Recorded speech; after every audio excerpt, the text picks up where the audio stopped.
ఎందో ఉండక నువ్వు ఎరగందో ఉండక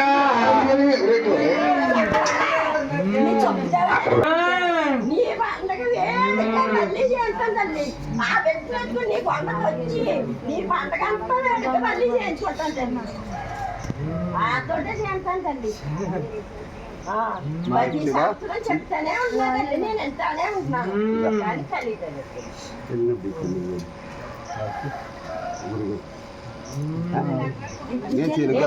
కొండకొచ్చినా నిన్నే మొక్కుంటున్నాను, నిన్నే అడుగుతున్నాను. మధ్యపాలన దక్కుతాడు నాకు.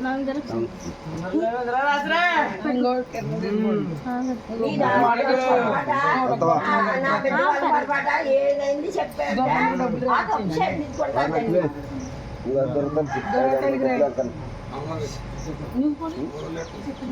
చిన్నోడు తెప్పించు నా మనసు అన్నారు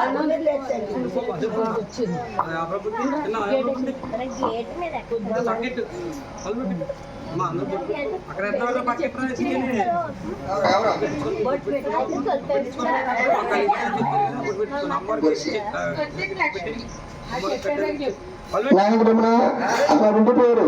బొంశెట్టి గారు ఆడిపోయారు. లక్ష్మణ్ గారు ఆయన ఆ దుర్గా తల్లి పూజ రైతులకి నరుడు మంగతలు ఏర్పెట్టిన 100 కానుక ఇచ్చేది.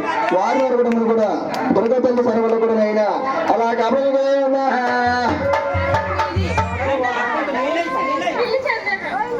నాయకుడమ్మన